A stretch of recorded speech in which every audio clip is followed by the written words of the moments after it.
Hello and welcome into the Sporting Pod. Along with Emerson Burris and Tony Allegretti and Mauricio Ruiz, I'm Cole Pepper. Coming up today on the pod, after the first win in club history, what lessons were learned? A look ahead to Saturday's matchup with first-place Dallas and an odd start to the Premier League season reflected in our contest. We are fed by the Bearded Pig, locally owned and operated, with the original location in San Marco. Make sure you swing by the Bearded Pig for great barbecue and great times. All right. 3-2 win at Tampa Bay on Saturday. At the Sun on Saturday. Almost said Sunday. Tony was there. Yes. 3 goals to start the second half. Yeah. Conceded 2. Got a little tight, but the victory. It was amazing. I was actually a guest of the Suns owners, and I was talking to one of their owners when we started filling up the goal, and I was doing my best because I told them when I went there, I'll try not to boo in the box, etc. But they said that they will have a sock nearby for my mouth. so I did the best that I could, but we kept laundered or used. Tampa's weird too. So I was like I was very pumped. We if you watch the replay, which is highly suggest, and most probably people that are listening to the podcast probably do watch it live, but to know that Peacock has it, you can always go back and see things, and so I did that as well, and there's a lot of things that I didn't catch, but being really hard fought, dominated portions of the game, but really excellent to get off the schneid, to move up those power rankings, which, in America we call it power rankings, but everywhere else it's the table. Well, so there are 2 different things I should point out. I know. The league puts out the power rankings, but only includes the top 4 teams. Don't want to hurt anybody's feelings. Right. It might be terrible. So we got up to number 4. We're in the power rankings this week. I thought the one where we were last after the first... That was the table. Yeah. That was the table. Yeah. I thought that was okay. All right. I stand corrected. Yeah. Okay. That was the table. The Prinks, whatever, tires table. Yes. Yeah. So there's standings. That's mathematical. Then you have power rankings, which apparently is semi-subjective, and I don't know who puts that together, but hey, we're in it, so we'll take it. Emerson. That's me. I want to know how you and Mauricio experienced this game, because you, unlike Tony, were not down in Tampa. How did you experience the game?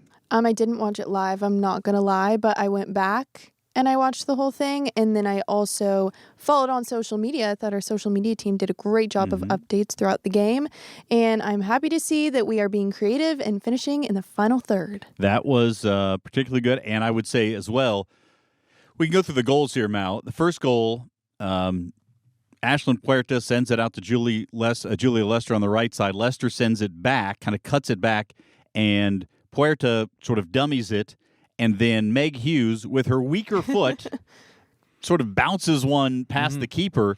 It was all placement. Completely a placement, not a pace ball, a placement ball. And we haven't talked as much about Meg Hughes here as she probably deserves. We've talked about her number pace. 10.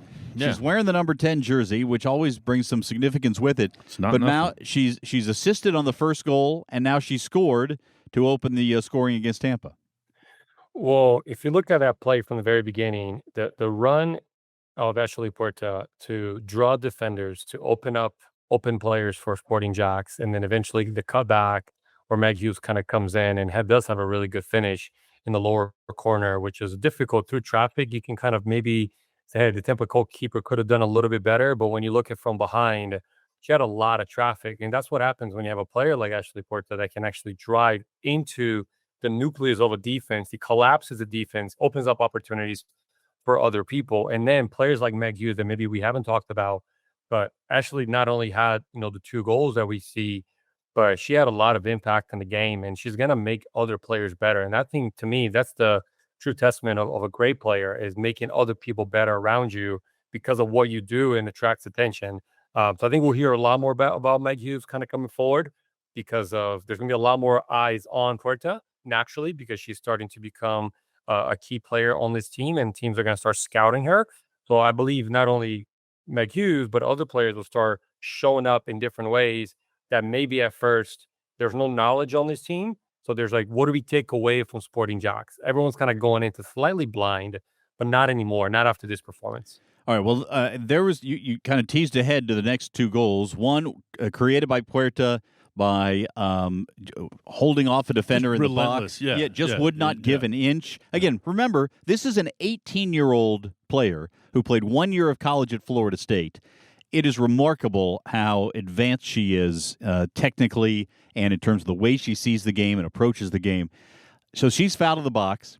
You might think, well, maybe Jade Pennick, the veteran, might step up and take the penalty or somebody else. Nope. She steps up and I'm going to do this. And she did.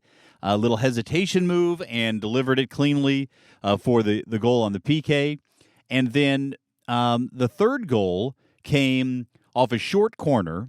Jesse Hunt received the short ball and then gave it back to Puerta, who cut in and threaded the needle between about 19 Tampa Bay Sun defenders and went through the wickets of the goalkeeper. Yeah, the Meg goal counts as 2 in Sunday League, so that was quite something. And the thing about her, like, she takes opportunities. That was an opportunity. She just took it, got it. She has a nose for goals. It's amazing.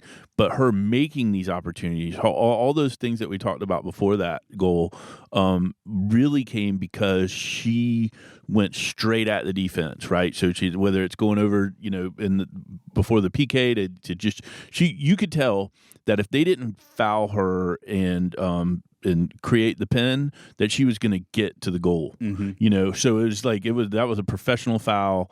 Then she puts it away. Anyway, what an amazing player. We can just sing the praises of Ashlyn Puerta, but there are others who also played very well. Sophie Jones again, very solid. Georgia Brown on the back line, playing against a team coached by her college coach, Denise Schulte-Brown. And that had to be satisfying for Georgia as well. At Duke?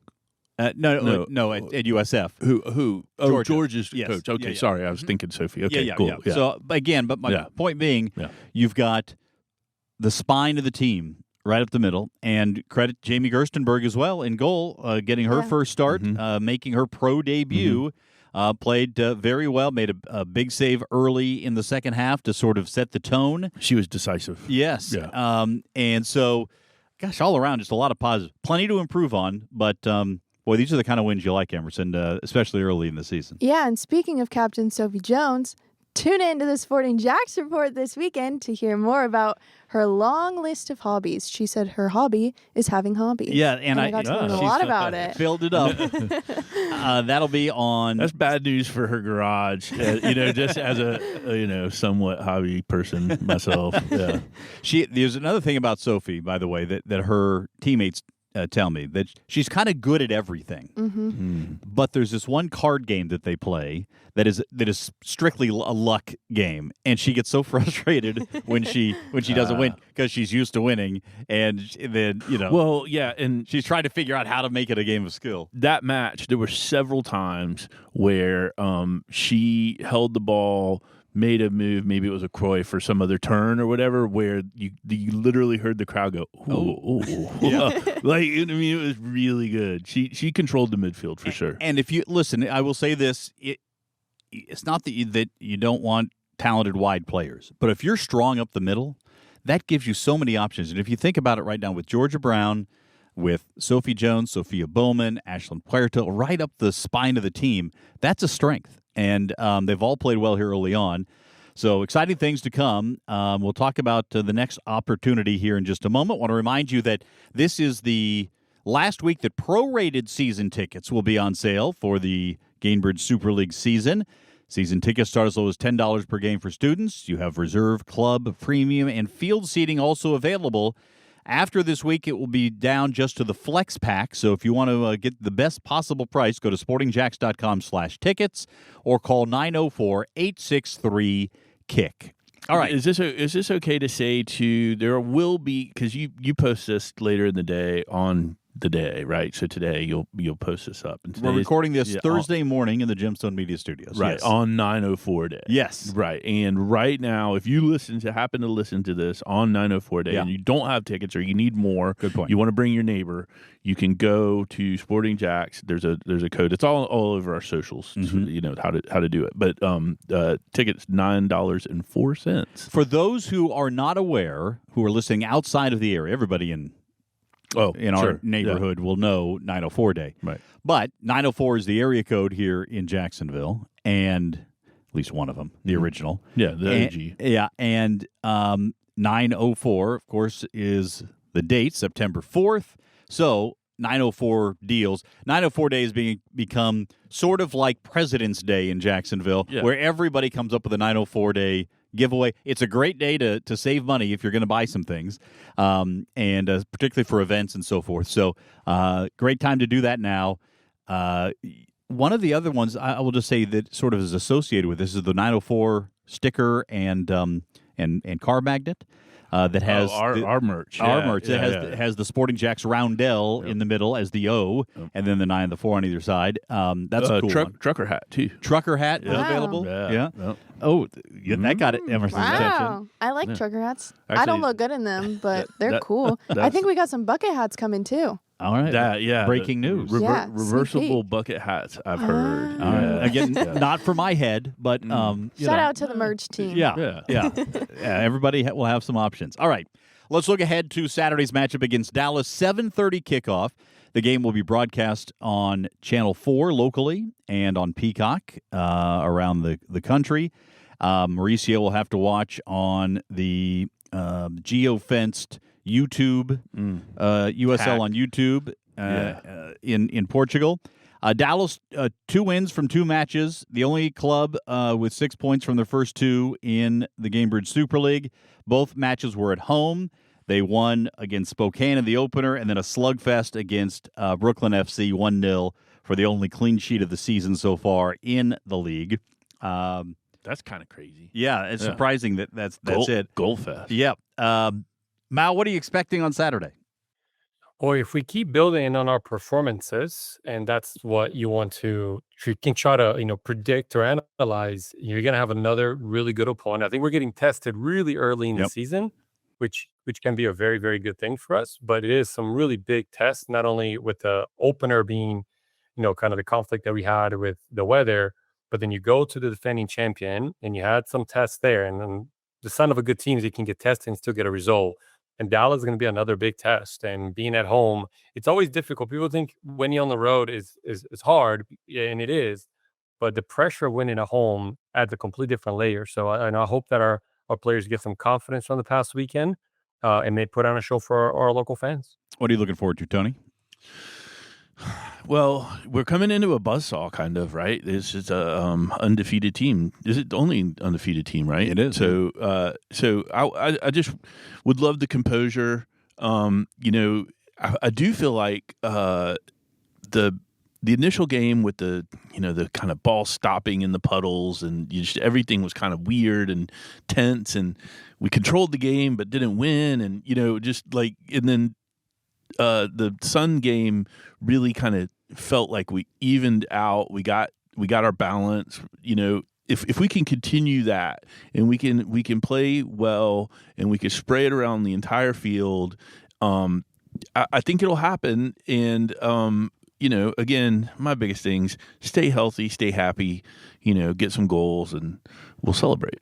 Emerson, I think this, from a style standpoint, is going to be a very attractive game. That's exactly what I was going to talk about. We talked with Dallas yesterday, and I think we have figured out that we play a similar game, possession game, and I think it's going to be one of the best games this season because of the style of play that both of these teams play. Interesting, too. You got a lot of connections here. Chris Petroselli, who's the general manager and for now head coach of Dallas Trinity.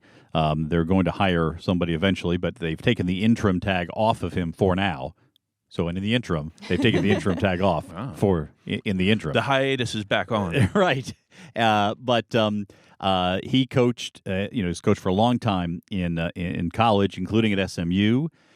He was there when Matt Cosgriff, the goalkeepers coach, was there, as well as running across Alan Kirkup.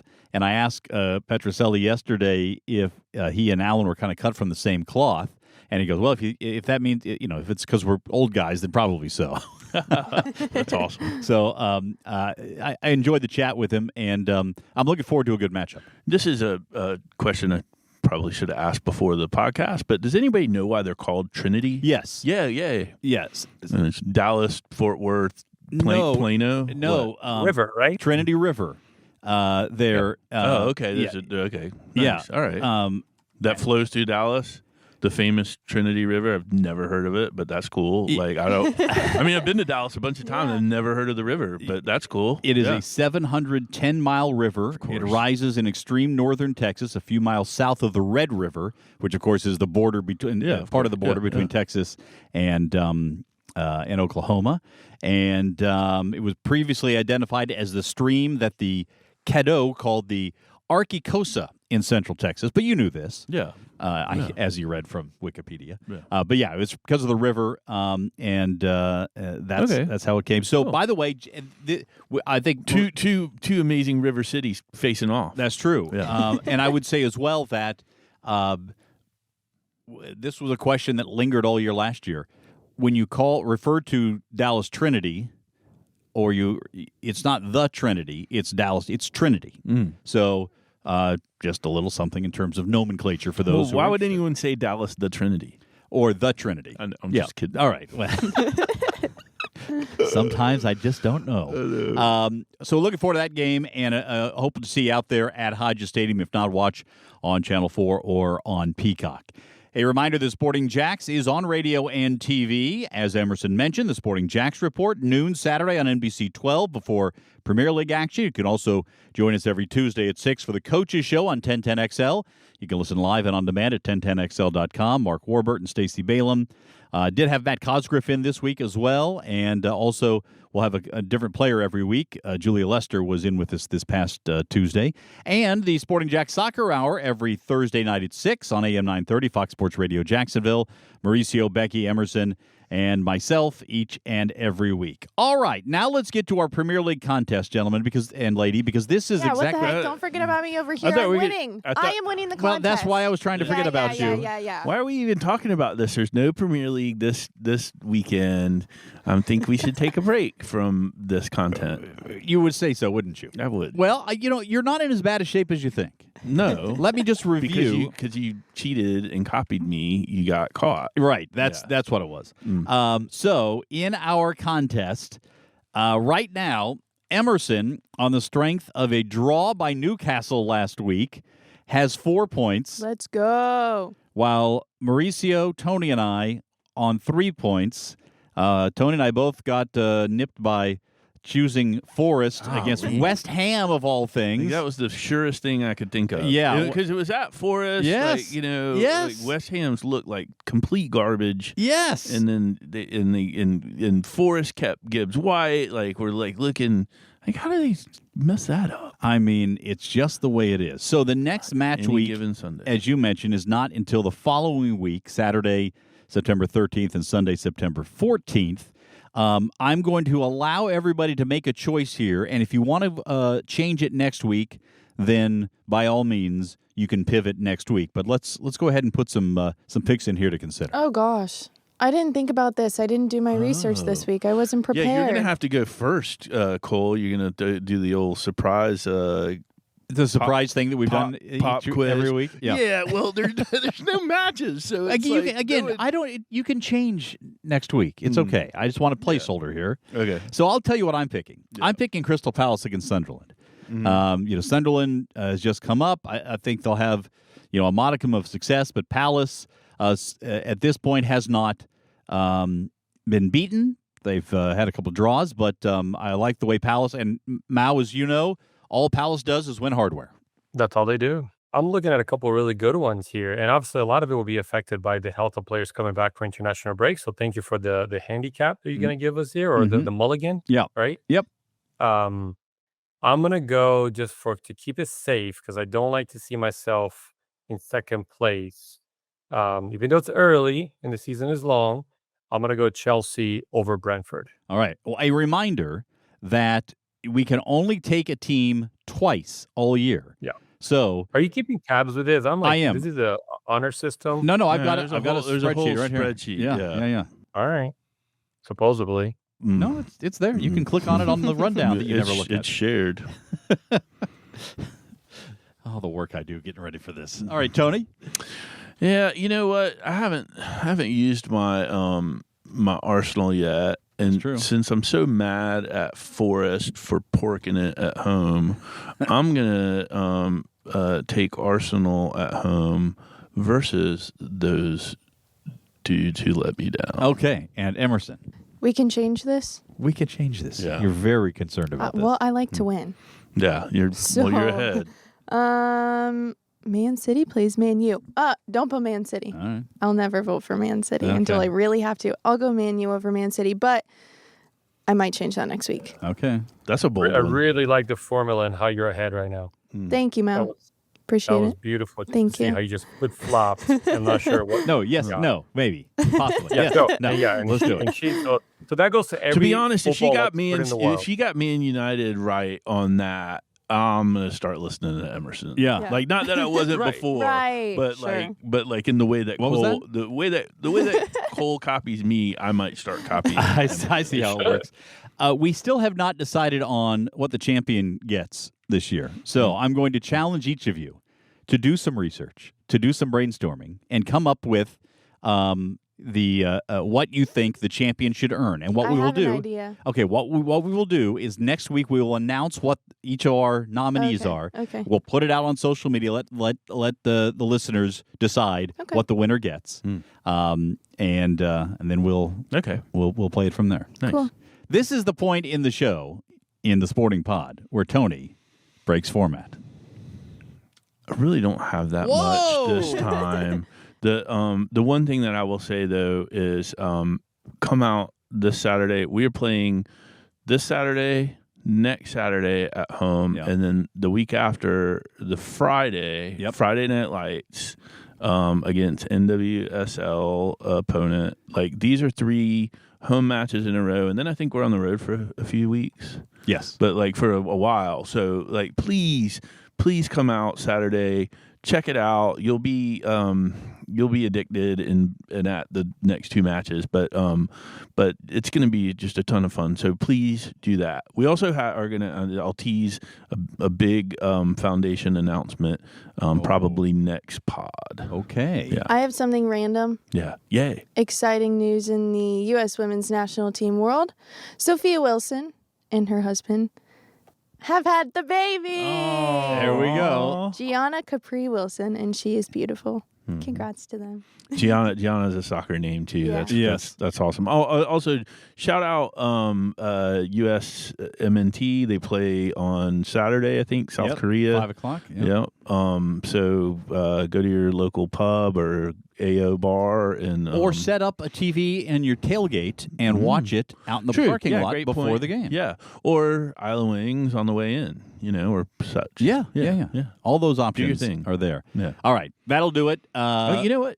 Would we be able to put it on the there's probably some broadcast restrictions on putting it on the big screen at the who knows? You're looking at a guy who's TVD? not. Yeah. You're not into broadcasting? I'm not into broadcasting. Okay, I wouldn't cool. know such thing. No worries. Yeah. All right. Talk to Marshall. Well, Talk to my people. You can put I'll it on. figure it Yeah, out for you can put it on your phone and then cast it on the scoreboard. Like I've seen people do that. You can cast to the scoreboard? Well, I mean, you can to a TV. It's a big TV. Yeah. I'm just asking. I don't know. I'll talk to Marshall. This is what happens. Obviously when not Tony getting does. anywhere here, so like I'll work on it. This is what happens when Tony doesn't have anything to break format with. Yep. I know. Make it up for lost time. Well, now it's not breaking format because it's part of the format, and that's what screws me up. Yeah. As you're all thrown. We all have our ways to interrupt. Yeah. Mine's different. Yeah. Okay. Well, unless anybody has anything else to add, I will thank everybody for listening to the Sporting Pod. I also want to urge current listeners, that's you, to share this pod with other soccer fan friends of yours, and we want to continue growing the community. Leave a review on Apple or on the YouTube channel, a comment. We need to do probably a better job of checking those comments consistently, but we've had some very nice comments coming from listeners on via YouTube. We're technically watching. And when a few weeks ago, when we checked like what countries people are listening in, it's all over. Like some of it maybe, Mal's VPN, but like we had like 11 different countries. Yeah. So we're worldwide. Yeah, which is Well, I'm sure it's some degenerate gambler trying to get the scoop on USL. That's probably what it is. Yeah, exactly. Or just some big fans. I mean, just big sporting Jacks fans, Caroline Murray fans in Iceland and things like that. Okay, so, all right, good. Well, thank you so much for Emerson Burris, Tony Allegretti, Mauricio Ruiz. I'm Cole Pepper. Thanks so much for listening to The Sporting Pod.